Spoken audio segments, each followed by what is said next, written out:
Welcome back, everybody. Let's see. I'm gonna start this by saying that um, I'm gonna cover real quick the items that I forgot in my last video. There was a few things that were in some drawers and behind some drawers, in a couple of the toolboxes and rollers that I forgot. And then there was a cabinet of drawers that I picked up that I had stuck a few things in to just kind of travel and forgot all about them. So I'm going to cover those real quick in this intro, and then I will get to the meat and potatoes, if you will, of last week's finds. There are a few other things I wanted to cover, but I actually think I'm going to save them for next week, and then or next video anyway. I don't know if I'll get it done in a week, but I will cover some stuff that I got in the mail. And I was talking last time a little bit about toolboxes and rollers, and I was thinking that I might just save those for a dedicated toolbox and roller video. And yeah, I think that might be a fantastic idea for when it's a little bit slower. Just kind of spread them out, make them not so long, trim them down a little bit so you don't have to spend an hour listening to me ramble on about the same old stuff over and over and over again. Anyway, I'm going to start with that, and then I'll let you know in the audio when I move on to the general sort of finds. Okay, yeah, hope everyone had a great couple of weeks, and yeah, let's get right to it. All right, so the first part of the catch up, I guess, here, I'm gonna just adjust that a little bit, get that a little bit more in there. There we go. Well, I'll start off with a couple of big things. One of the things I found at a sale is this is a post vise mounting bracket. It was hanging on a wall peg in an estate sale I went to, and there was no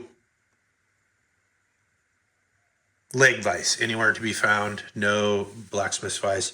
I just kind of threw it in. Buddy of mine needs one of these because he has a post vise, leg vise that needs one, and we took measurements and it'll fit. So I'm going to send that off to him. It's kind of a cool thing to have. They often break, and I guess if you're a talented blacksmith, you could probably make another one yourself. But another thing I tend to grab a lot of are scissors and shears. These ones, let's see if we can see that name. I think it says Samson. It's hard to say. Let's see if I can get that to focus. But I'll have to clean them up to really find out. But they're curved, which is interesting. I've not seen too many of those before. I do like old scissors, though. I have kind of an obsession with them. Next thing is just a little Billings wrench that was in the bottom of a roller box, and it is a 5/16 and 3/8. It's kind of a nice little wrench.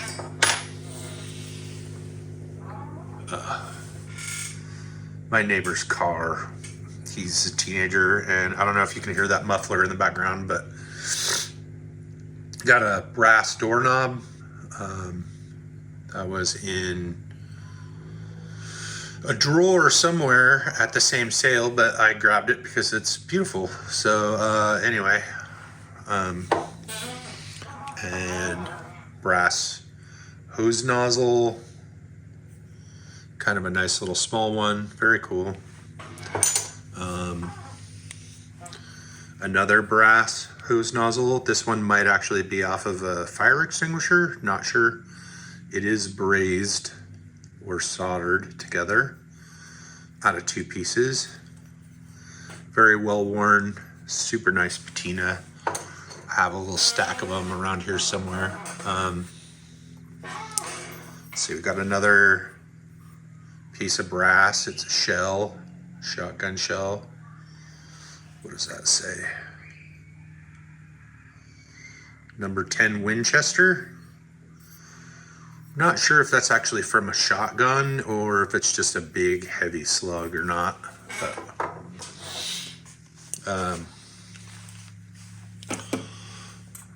steel ball bearing, a couple of dies, threading dies. One of them's Ace. The other one does not have a name brand on it. Like I said, ball bearing, steel ball bearing.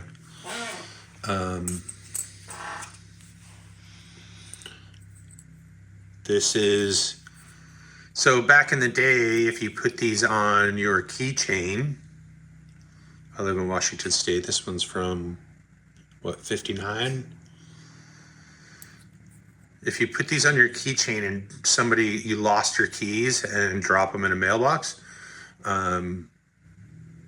this says Disabled American Veterans. National headquarters is Cincinnati, Ohio. But you would get your keys in the mail if you lost them and then someone else found them. It was kind of neat. Got some Milwaukee jigsaw blades, new in package. Package is kind of gross. A burr for a die grinder, brand new. Doesn't look like it's ever been used. This is probably for a female ratchet. Back in the day, they didn't actually have that part in there. You had to put that in yourself, and to reverse it, you pushed it through again or flipped it over. But this one's been ground down a little bit. Maybe still usable, not sure, but I'll try it out and make sure. And then I got 2 small rulers. This one says the Garlock Packing Company. Garlock made, excuse me, seals and shaft seals, that sort of thing. Palmyra, New York. But it is a Starrett 6-inch steel rule. I don't, there we go. Athol, Massachusetts. And that and this were in the bottom of the same toolbox. This is another 6-inch rule, but this one is made by Brown and Sharp, Providence, Rhode Island, number 316. And then in the very bottom, underneath a lot of junk, were some brass stencils put together as, say, live crab.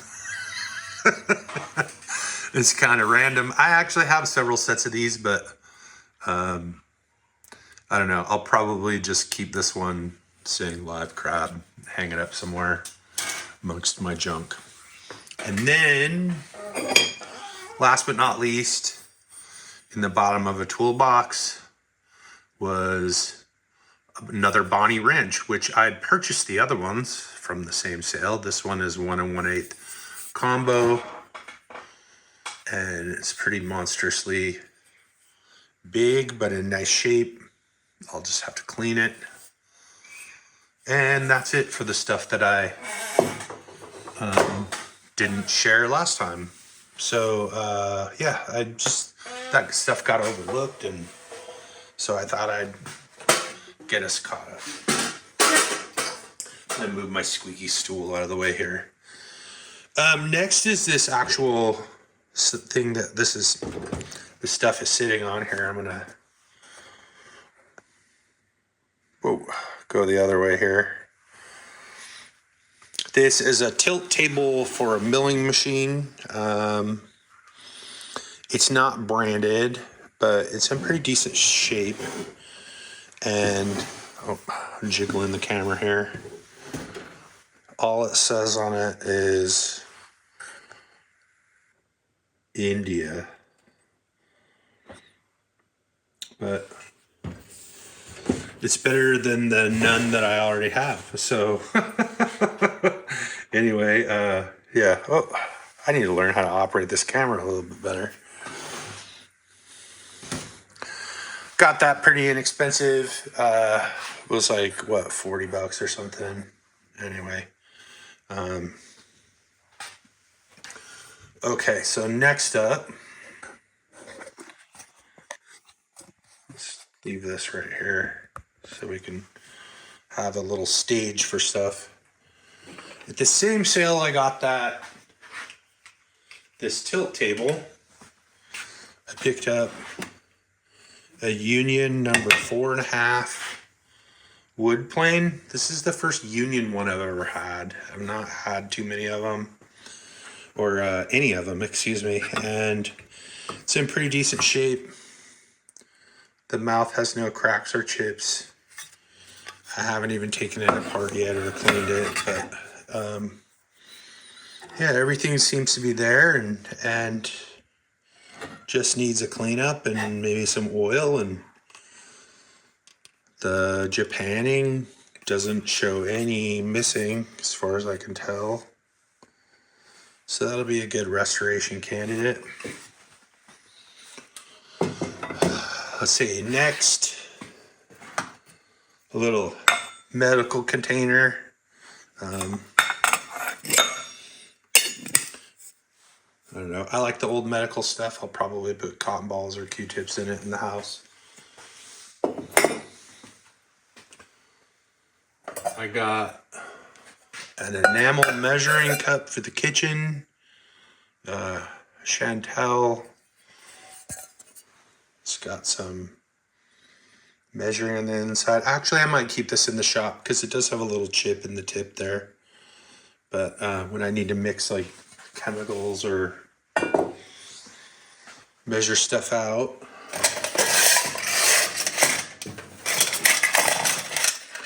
Got this Cassite Motor Honey tin, and it's got some small size files in it. These are all Simon's. They need some cleaning. I'll take a card file to them, clean them up, and get them used. And a Shop Union pin, local 44, was in the bottom. So I have a fair number of those that have sort of been languishing in the bottoms of toolboxes. I got this Asian bowl for my house. And let's see.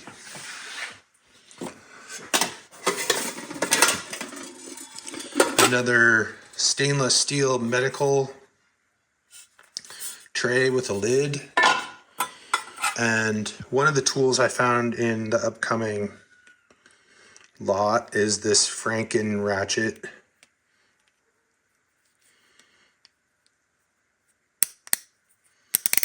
Quarter-inch. Apparently they call them Franken ratchets because of this. Looks like the bolts in Frankenstein's head. I did just take it apart to clean it, and the spring crumbled into dust. So it's in this tray because the ball bearing's in here until I can find a replacement spring. But anyway, so there's that.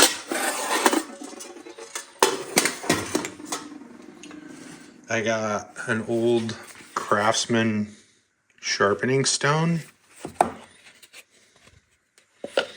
in the box. No chips or cracks in it on either side. Always a nice thing to have around. I tend to pick them up since they're usually pretty inexpensive at sales, but they're expensive to buy new. Let's see. What else? Oh, a couple of more tins. A Singer sewing machine oil. I use up the oil and stuff in these, and then I have a shelf of them in here. I like the old packaging. And this next one's really cool. Is Dart household machine oil, and it has a curved tip on it which spins. So if you really want to pour it on something, you can kind of customize how you do that. For skates, bicycles, typewriters, sewing machines, hinges, and firearms.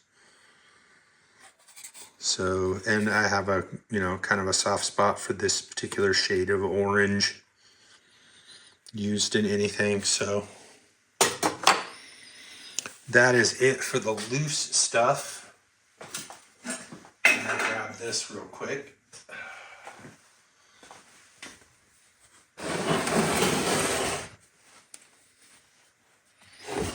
Actually,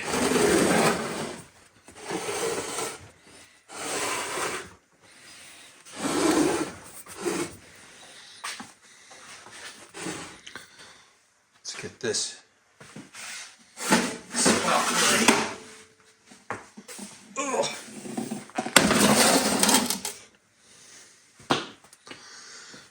Kind of get a shot of that.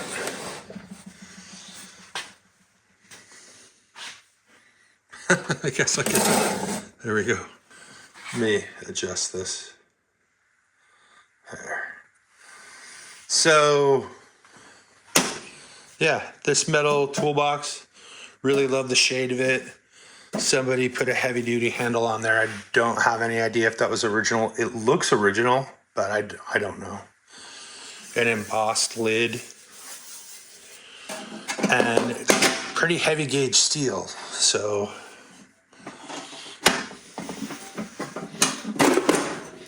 get that open. A little bit rusty inside, but that's okay. And we got, this stuff didn't come in it, I just put it in here. We got a carving mallet for wood carving. It's got a little bit of cracks and stuff in it due to age, but I thought it was nice, and clean it up and see where we're at. I cleaned this up to find out the maker name. It's a Buck Brothers narrow chisel. It's in great shape. Pretty heavy duty buff sort of chunk of steel.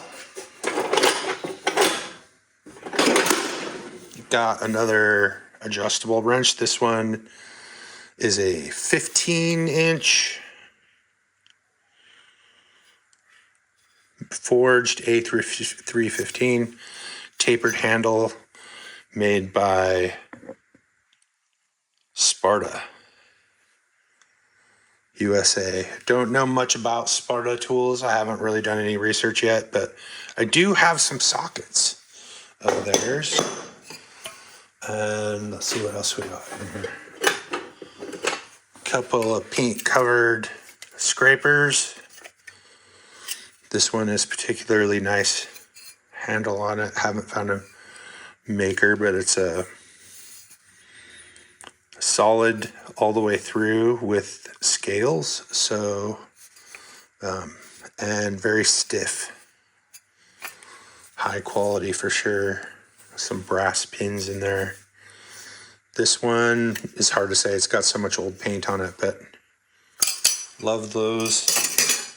Pick them up. I use them a lot. I got a Pexto PS&W 195 sheet metal bender. I love sheet metal tools. And I've always wanted one of these. I've never found one in the wild before. So I'm pretty happy about it. Seems to be complete and in nice shape. Small little hammer, jeweler's hammer.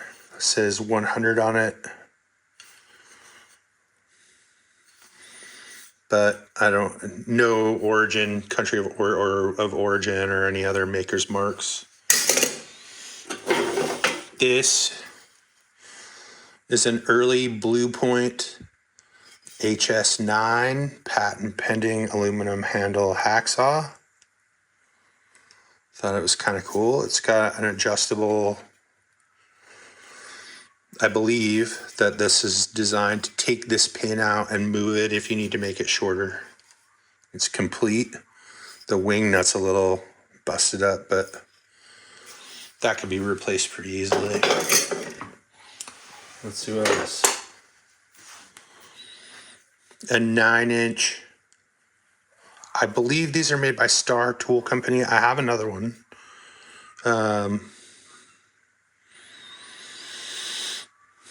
There is some text on there I haven't uncovered yet. It says Chicago, Illinois. What does that say?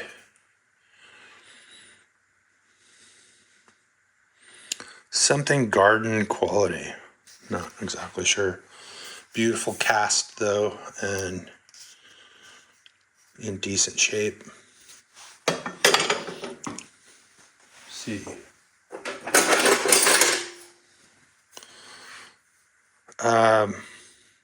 Believe this is a shipwrights tool, maybe a caulking tool, something like that. It says 1986. I doubt that's what 1986. Dave's something 4813 London. It's an odd shape. Looks like it's barely been used comparatively to some of the other shapes I've found. But all in all, a very cool profile, and I will put that with my shipwrights tools. Building up a respectable little set. These are cool items. This is a kitchen knife that somebody made really sharp and customized. I think it was like $1, so I grabbed it. Seemed kind of like a handy little homemade dagger. Get closer here.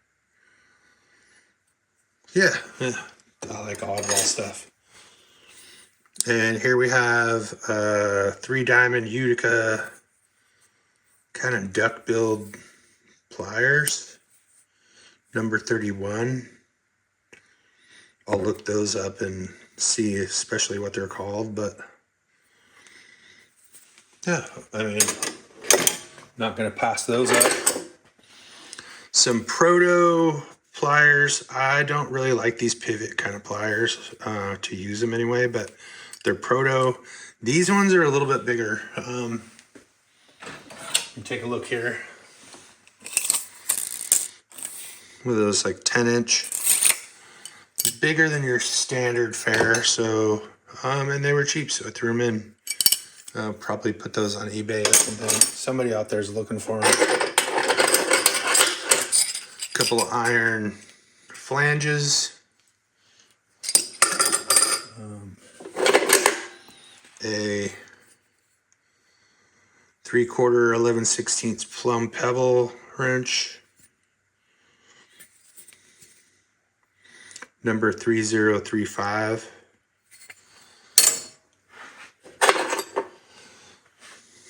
A Blue Point. Let's see. Combo wrench. Looks like, what is that? 3/8. Pretty rusty, but it'll clean up fine. It's an older one.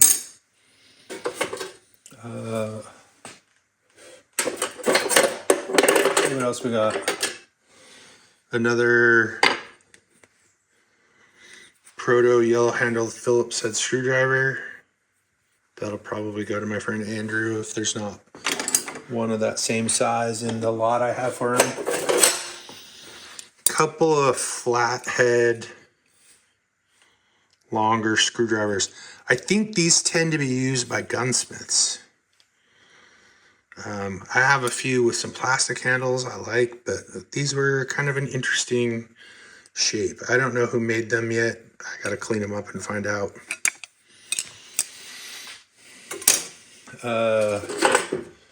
Next, we got a S-Wing ball peen hammer. This is a newer one, but I don't have one. So an S-Wing. All the S-Wings I have are claw hammers.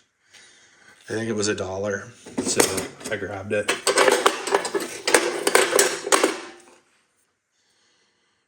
Another pair of scissors, I think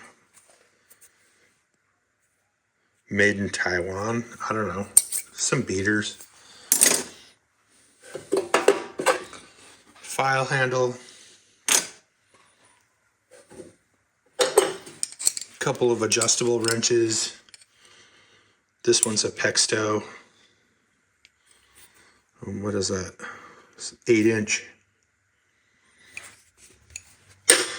And this one's a Better Grip, which I actually have a larger one. I don't know who made those, but oh, J.P. Danielson Company, Inc. I don't remember my other one saying that, but you know. Anyway, thought it was kind of nifty. One of the bigger one that I have is one that I have hanging on my pegboard here, which means that I use it all the time because it feels nicer than some of the other ones.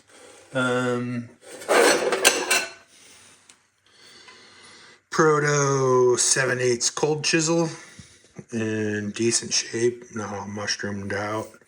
So tend to pick those up when I see them. Oh yeah, this is a Bonnie number C38, I think, pry bar. And I don't know exactly what you call that. I know a lot of people use them to align holes, so you can put a bolt in there, something along those lines. It reminds me of the end of a spud wrench. But mostly around here I see Protos and Plums and PNC, not Bonnie. So I grabbed that. This I think is for some kind of measuring or machining tool. It's threaded.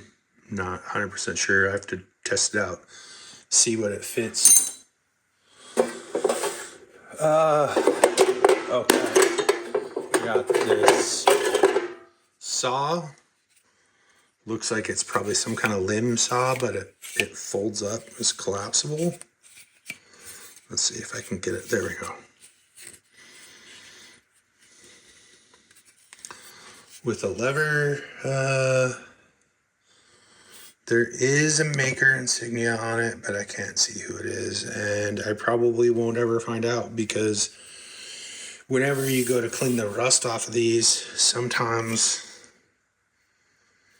or all the time it comes off. Although, no, wait a minute.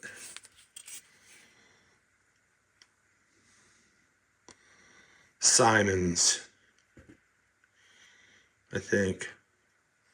Pittsburgh, USA. Yeah, Simon's Manufacturing. So it does have a stamp instead of an etch. There is an etch on the other side, I think. Somewhere right in here. But like I said, in the past, those etches like come off. So I don't know. Maybe I might be wrong. I might just be seeing what I want to see. Next is this iron handled. This is a leather cutting tool. It's got an adjustable blade and an adjustable depth. And this is the second one of these I've gotten, but this one is actually in way better shape than my other one. So you measure the width of the strap you want to cut, and then you pull it, and that sharp blade cuts it for you. I don't know how well these work. I imagine some of the people that used them got really good at using them, but they don't seem like they'd be the greatest tool for that. Let's see, next is this unmarked cleaver. I believe it's a 6.5 inch.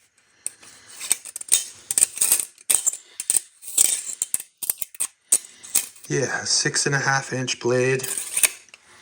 Very unusual shape. no maker's marks. And I think that the scales are handmade, but they were covered in tape. It's got this little sort of bevel on it as well. Make a new handle for it and get it all cleaned up. And last but not least is